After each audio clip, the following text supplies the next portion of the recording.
So I know that it surprised some people last week when we were reminded that there are two creation stories in the book of Genesis. It may equally surprise you to know that there are two flood stories in the book of Genesis about Noah and the ark. The creation stories, like the Genesis or the flood stories, come from two editors or redactors. When the book was edited, the story of creation was laid side by side in Genesis chapter 1 and 2. But with the flood story, the two stories were woven together, and they appear as one long story. One of the examples of the two stories is that in one there are pairs of animals. In the other version there are 8 pairs of animals that went on the ark. 7 pairs of clean animals and 1 pair of unclean animals. Because these stories are woven together, the information doesn't always match, and as you probably noticed, there's a lot of redundancy in the stories. Again, we can focus on all of that, or we can look at the meaning of the story and what we might learn from it. Julian read portions of the first part of the story, but here's the finale. Then God said to Noah and to his sons with him, "As for me, I am establishing my covenant with you and your descendants after you, and with every living creature that is with you, the birds, the domestic animals, and every animal on the earth with you, as many as came into the ark. I establish my covenant with you that never again shall all flesh be cut off from the waters of a flood, and never again shall there be a flood to destroy the earth." God said, "This is the sign of the covenant that I make between me and you and every living creature that is with you for all future generations. I have set my bow in the sky, clouds, and it shall be a sign of the covenant between me and the earth. When I bring clouds over the earth and the bow is seen in the clouds, I will remember my covenant that is between me and you and every living creature of all flesh. And the water shall never again become a flood to destroy all flesh. When the bow is in the clouds, I will see it and remember the everlasting covenant between God and every living creature of all flesh that is upon the earth." So it had been a pretty rough year for God and for humanity and for earth and all of its creatures.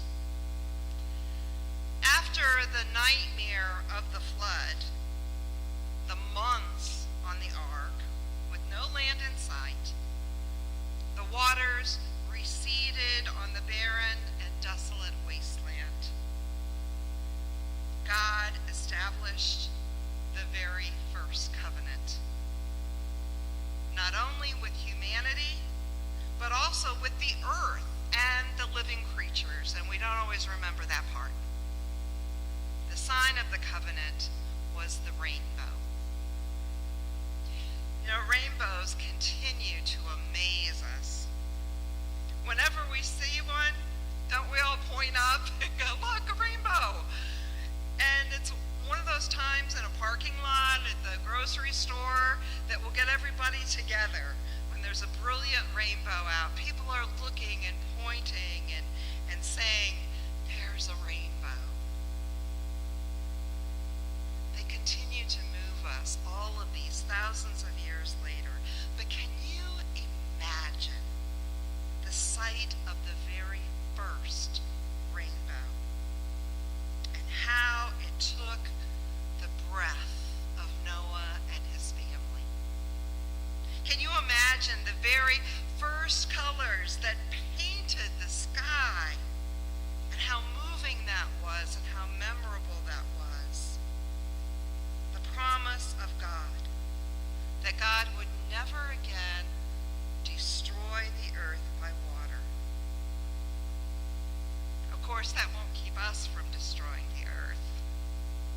But God promised people and the earth and the wild animals and the domestic animals that this would never happen again by God's hand. One of the first things we learn in this story is that Noah walked with God. When you walk with another, you get to know them. The key to growing our spiritual lives is to get to know God on a deeper and deeper level. Be in relationship with God. Allow yourself to know God's presence every day, every moment.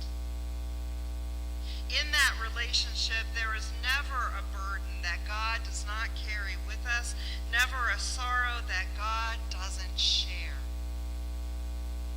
Noah walked with God. When everyone else was walking alone for themselves, chasing their own desires, following their own dreams, getting off their own paths, and what we say in our house, making very bad choices, Noah was walking with God.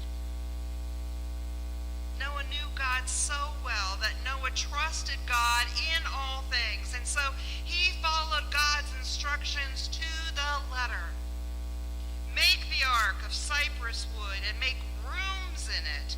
Make it 450 feet long, 75 feet wide, 45 feet high. It was 3 stories high. Because Noah knew God, he was willing to work on this for 75 years. Compared to our attention spans and our need to see immediate results, Noah was remarkable. Another thing we can relate to in the Noah story is that sometimes life gets very messy. Besides the building and the loading of all those animals, that ark was no pleasure cruise. It was a floating zoo in a storm. It was full of animals that naturally didn't get along. Some animals were nocturnal. Some didn't travel well. They had to be fed. Their manure had to be cleaned up. And we know how hard it is for a family to live under one roof, even for a short time. This family had a lot of work to do and lived together in a large but confined space, never knowing when this was going to end. Life is messy. When families fight, spouses flee, and children suffer, life is messy. When evil comes and terrorists strike and death arrives, life is messy. When jobs end and hope fails and despair threatens, life is messy. This story reminds us that life is messy even in the midst of salvation. What's important to remember is not to leave the lifeboat in the middle of the flood. God has given us this lifeboat of salvation. And even when the mess overwhelms us, we're safe in the boat with God.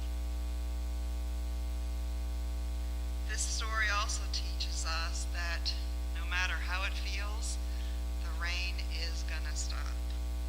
The skies will clear, the floodwaters will dry up. After a year and 10 days and 4 doves, Noah flung open the door of the ark and stepped back on earth. And even though he stepped on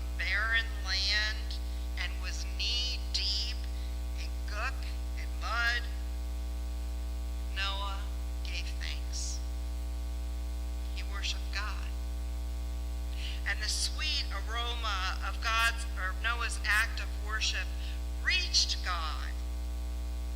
And God made that first covenant and set the colorful bow in the sky to remind us, as well as remind himself, that God's promises are sure and they're steadfast.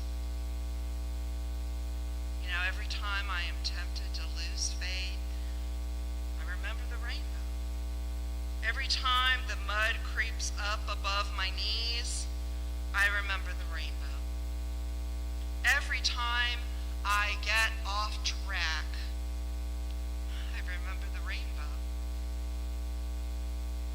Every time I've begun feeling sorry for myself or think that God doesn't love me quite as much as I think God should love me, I remember the rainbow.